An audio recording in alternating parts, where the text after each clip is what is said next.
ये सारे ममालिक में अमेरिका के फौजी अड्डे मौजूद हैं। अगर इनमें देखेंगे तो ये सारे के सारा गल्फ के अंदर अमेरिका अपने पंजे गाड़ के बैठा हुआ है। भाई ये किस लिए बैठे हुए हैं? ये सिर्फ और सिर्फ ताकत की जुबान में बात करते हैं। जब भी ये बात करेंगे ताकत की जुबान में बात करेंगे, और मुसलमान मुल्कों को ये चाहते हैं कि इनके आगे लंबे लेटे रहें और कोई इनके आगे बात ना करें। अगर ये आप नक्शे पे देखें तो ये सारे ममालिक में अमेरिका के फौजी अड्डे मौजूद हैं, कतर समेत। और कतर तो खास तौर पर कतर का तो ये सेंटकॉम का यानी जो अमेरिका की जो सेंट्रल कमांड है उसका ये हेडक्वार्टर भी यहाँ पे कहलाता है इस खत्ते में। यानी दुनिया में पहली दफा अगर किसी ने एटम बम इस्तेमाल किया हुआ है तो वो तो अमेरिका खुद है। उसने जापान के ऊपर 2 एटम बम गिराए हुए हैं। देखिए, जुल्म करने में वो जालिम का साथ दें, वो हम कम से कम जुल्म रोकने के लिए भी उनके साथ नहीं खड़े हो सकते। ये कैसी अजीब बात है। यानी ये बेशर्मी की बात है, बेगैरती की बात है कि हम जालिम का हाथ रोकने के लिए भी आगे नहीं आ सकते। ईरान, खाली ईरान हदफ नहीं है, ईरान से जुड़ा हुआ है पाकिस्तान। अब जब आप देखेंगे कि ये सारे खत्ते में ऑलरेडी अमेरिकी फोर्सेस बैठी हुई हैं, उनकी ताकत बैठी हुई है, कोई उनके आगे सर उठाने वाला नहीं है, तो ईरान ये आखिरी एक मोर्चा है जहां पे उनको मज़ाहमत मिल रही है। बिस्मिल्लाहिर्रहमानिर्रहीम, अस्सलाम वालेकुम, मैं हूं इमरान मीर। पिछले हम 24-48 घंटों में देख रहे हैं कि ईरान और इसराइल के एक दूसरे पर मिसाइल हमले बड़ी तेज़ी से जारी हैं, और बल्कि पिछले चंद घंटों के दौरान, 24-48 घंटों के दौरान इनमें बड़ी शिद्दत आई है। ईरान ने भी भरपूर जवाबी हमले किए हैं, जहां उनके शहर जो है इसराइल का तेल अवीव जो है उसमें, और हैफा जो उनका शहर है, दोनों जगहों पे ये काफ़ी ज़्यादा वहाँ पे शहर के अंदर तबाही हुई है। उनकी फ़ौजी तनसीबात के अंदर काफ़ी तबाही हुई है। एक उनकी ऑयल रिफाइनरी है वहाँ पे तबाही हुई है। तो इसी तरह से ईरान के अंदर भी देखें तो जो इसराइली जो हमले हैं उनमें भी काफ़ी तबाही हुई है। और अब जो नज़र आ रहा है वो ये है कि ये जो जंग है ना, ये एक बड़ी ख़तरनाक सा रुख इख्तियार करती जा रही है। ज़ाहिर है डिज़ाइन तो पहले ही था उनका इस तरह से, उनको तवक्को नहीं थी कि शायद ईरान इस तरह से रिएक्ट करेगा, लेकिन ईरान के रिएक्शन ने अब उनको, जिसे कहते हैं ना कि और ज़्यादा, जिसे कहते हैं ना, इसराइल और जो अमेरिका हैं वो बड़े बिफरे हुए हैं इस वक्त। वो कहते हैं कि जी अब तो इनको मिटा के छोड़ेंगे, अब इस तरह से बात नहीं यहाँ पे ख़त्म होनी। तो मेरी जो इतलात हैं वहाँ जो कुछ लोगों से बात भी होती है, ईरान में भी या गल्फ़ में भी जो लोग हमारे, तो लगता ये है कि अब ये जो जंग है ना ये ज़्यादा ख़तरनाक स्टेज में दाखिल होने वाली है। और अगले कोई 48 घंटों में, कोई 72 घंटों में इस तरह से जो इसराइल की तरफ से, और उसमें जब मैं इसराइल कहता हूँ तो ये बिल्कुल उसके साथ न थी बात कि उसके पीछे जो अमेरिका है वो पूरी कुव्वत के साथ, वो पूरे जिसे कहते हैं ना कंधा लगा के उनके साथ खड़े हुए हैं। तो मेरी इतलात ये है कि आइंदा जो दिन हैं, 1-2 दिन हैं, उनके अंदर ईरान पे एक तो हमलों में बड़ी शिद्दत आएगी और वो अपनी तरफ से फैसला कुन किस्म का ईरान के ऊपर वार करेंगे, जिनमें ख़ास तौर पे जो मेरी इतलात हैं उनमें जो ईरान का दारुल हुकूमत तेहरान है, तेहरान के बारे में तो डोनाल्ड ट्रंप ने भी कहा है कि जी ईरानी जो हैं वो शहरी वो उसको खाली कर दें, वो तो आपके सामने आ गया। लेकिन तेहरान के अलावा जो है वो इस्फहान है और शिराज़ है और बू शहर है।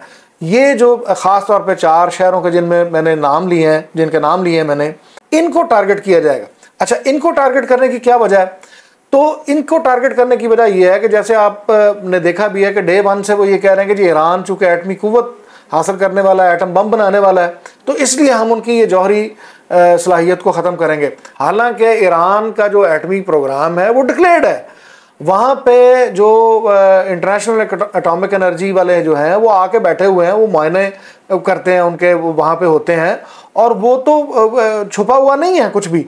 तो वो ईरान पहले दिन से ही कहता है, वो ज़ाहिर है एक एग्रीमेंट भी है कि वो एक पुरअमन मकासद के लिए उसका सारा ये प्रोग्राम है।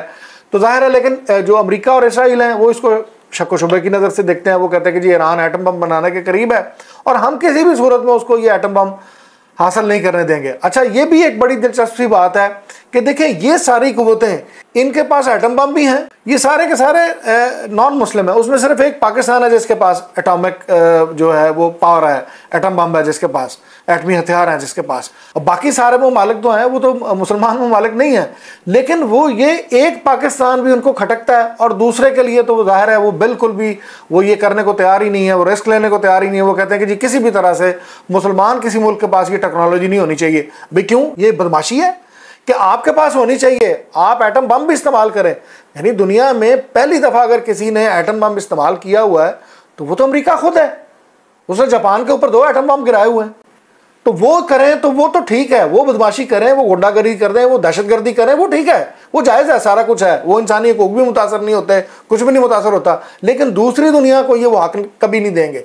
तो मैं इसलिए डे 1 से कहता हूँ कि ये जो जंगें हैं ना, ये खाली इस तरह से नहीं है। ख़ास तौर पे जब ये गल्फ़ की बात करता हूँ तो मैं बार बार इस चीज़ को बता रहा हूँ कि ये जंग खाली ईरान के साथ नहीं है। और मेरा इस पर मौक़िफ़ बड़ा वाज़े है कि इस्लामी दुनिया को, मुस्लिम ममालिक के जो हुक्मरान हैं, अवाम तो पहले ही साथ हैं, दिल साथ धड़कते हैं सारे मुसलमानों के, लेकिन जो हमारे हुक्मरान हैं वो शायद पता नहीं कहाँ उनकी गैरत हमीयत कहाँ वो खो गई है कि वो बिल्कुल बुज़दिली का मुज़ाहरा करते हैं और वो उस तरह से खुल के साथ नहीं देते जिस तरह से दूसरे जो ममालिक हैं वो इसराइल का आगे साथ देखें। जुल्म करने में वो जालिम का साथ दें, वो हम कम से कम जुल्म रोकने के लिए भी उनके साथ नहीं खड़े हो सकते। ये कैसी अजीब बात है। यानी ये बेशर्मी की बात है, बेगैरती की बात है कि हम जालिम का हाथ रोकने के लिए भी आगे नहीं आ सकते। बार बार मैं फ़लस्तीन का हवाला देता हूँ, सारी दुनिया के सामने। अच्छा, अब मैंने 1-2 दिन पहले भी एक वीडियो बनाई थी जिसमें मैंने बताया था कि ईरान के मसाइल किस तरह से हैं कि जब वो हमला करने जाता है इसराइल पे, छोटा सा खित्ता है, तो उसको क्या मुश्किलात पेश आती हैं। और इसी तरह से अगर वो करता है तो उसके लिए आसानियाँ के सारे नीचे जो ममालिक हैं वो सारे मुसलमान ममालिक हैं और वो सारे के सारे फ्रेंडली हैं और अमेरिका के ज़ेर असर है। और मैं थोड़ा सा आज इस पर भी इशारा करूं कि अब जो हम हमलों के लिए आगे इनकी तैयारी भी देख रहे हैं, उन्होंने बेड़ा भी आगे भिजवा दिया, रीफ्यूलिंग वाले जहाज़ भी आगे जो हैं वो भिजवाने शुरू कर दिए हैं इस इलाके की तरफ। तो तैयारी उनकी पूरी है और वो भरपूर हमला करेंगे इस पर, मुझे तो कोई शक नहीं है इस पर। अच्छा, अब इसको अगर हम नक्शे में अगर देखें कि साथ में ये सारे का सारा खित्ता जो है पूरा, मैं मगर अगर यहाँ पे देखूँ तो ये पूरे का पूरा खित्ता जिनको मैंने इस्लामी ममालिक पहले भी गिनवाए थे, इनमें सारे ये छोटे ममालिक ख़ास तौर पे जिनका उस दिन भी मैं छोटा जिक्र कर रहा था, कतर है, UAE है, बहरीन है, कुवैत है, सऊदी अरब है, जॉर्डन है, सीरिया है, ऊपर टर्की है, ये सारे ममालिक में अमेरिका के फ़ौजी अड्डे मौजूद हैं। अगर इनमें देखेंगे तो ये सारे के सारा गल्फ़ के अंदर अमेरिका अपने पंजे गाड़ के बैठा हुआ है। भाई ये किस लिए बैठे हुए हैं, क्यों बैठे हुए हैं, ये आज तक आपको समझ नहीं आती। ये इसीलिए बैठे हुए हैं कि कोई मुल्क उनके आगे सर उठा के बात ना कर सके, वो अपनी बदमाशी कर सकें। जैसे आज भी ट्रंप ने कहा कि जी हम किसी सूरत में इसको जौहरी ताकत हासिल नहीं करने देंगे। भाई आपको हक हासिल है, आप दूसरे मुल्कों को तबाह कर दें सारा, लेकिन दूसरे किसी को हक हासिल नहीं है कि वो अपना दिफा भी कर सके, वो जुल्म के खिलाफ खड़ा भी हो सके। तो यही इनकी बदमाशी है, यही इनका ये इंसानी हकूक़ का एक तरफ तो वावेला करते हैं, कानून की ये बालादस्ती की बात करते हैं, ये जमहूरियत की बात करते हैं।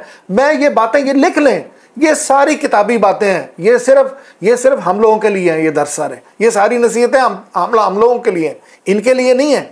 ये सिर्फ और सिर्फ ताकत की ज़ुबान में बात करते हैं। जब भी ये बात करेंगे ताकत की ज़ुबान में बात करेंगे और मुसलमान मुल्कों को ये चाहते हैं कि इनके आगे लंबे लेटे रहें और कोई इनके आगे बात ना करें।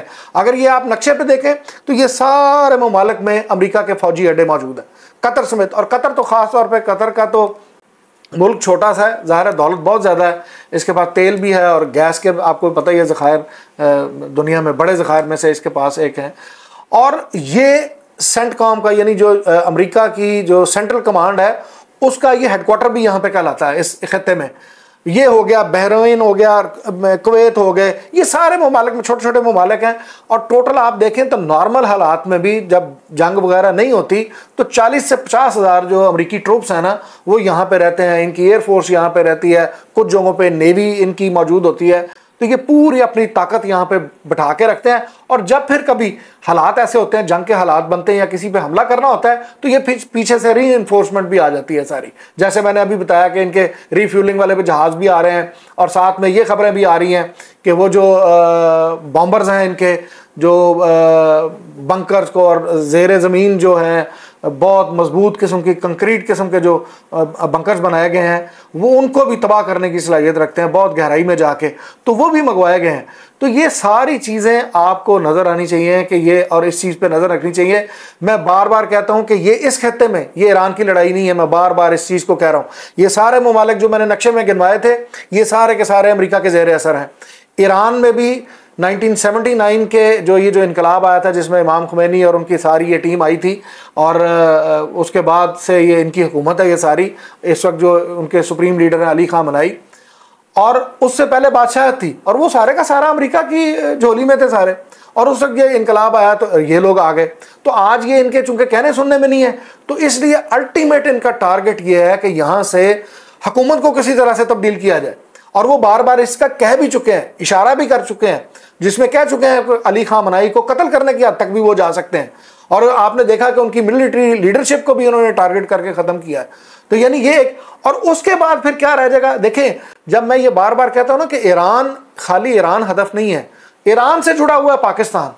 अब जब आप देखेंगे कि ये सारे खत्ते में ऑलरेडी अमेरिकी फोर्सेस बैठी हुई हैं, उनकी ताकत बैठी हुई है, कोई उनके आगे सर उठाने वाला नहीं है, तो ईरान ये आखिरी एक मोर्चा है जहाँ पे उनको मज़ाहमत मिल रही है, और उसके पीछे साथ में जुड़ा हुआ है पाकिस्तान। तो क्या ख्याल है आपका कि जब ये ईरान को गिरा लेंगे, यहाँ पे अगर वो हुकूमत की तब्दीली करते हैं, किसी तरह से भी तबाही बर्बादी करते हैं, ज़ाहिर है ताकत तो उनके पास बेपनाह है, तो और ईरान के साथ तो कोई ऐसा उस तरह से साजो सामान के एतबार से कोई मुसलमान मुल्क भी उनके साथ नहीं खड़ा हुआ, ज़ुबानी जमा खर्ची है ना फिलहाल। तो क्या ख्याल है आपके बाद, उसके बाद किसकी बारी आएगी, या किसको वो टारगेट करेंगे, जिसका वो इजहार बार बार वो कर चुके हैं। इसराइल तो खुलेआम वो कहता है, और अमेरिका भी, अभी तो वो दोस्ती का दम भरते हैं ना पाकिस्तान के साथ, बहुत बड़ी प्यार की पिंगे, लेकिन ये उनकी स्ट्रेटजी है कि वो बारी बारी करके एक एक करके उन्होंने सबको मारा है। आप पिछले 50, 60, 70 साल की तारीख उठा के देख लें, सल्तनत उस्मानिया जब ख़त्म हुई उसके बाद से आज तक देख लें किस तरह से पूरा खिता अरब को छोटे छोटे मुल्कों में तकसीम किया गया, और ये करते करते करते आज ये नौबत आ गई है कि ये बिल्कुल सुकड़ते सुकड़ते ईरान तक आ गई। ईरान में हुकूमत बदलेगी तो अगला निशाना पाकिस्तान होगा। ये बिल्कुल दीवार पर लिखी हुई बातें हैं, अगर हमने होश के नाखून न लिए तो फिर हमारे पास आगे फिर जो है वो बात करने की कुछ नहीं होगी, और उसके बाद ये फिर पाकिस्तान का रुख ही करेंगे।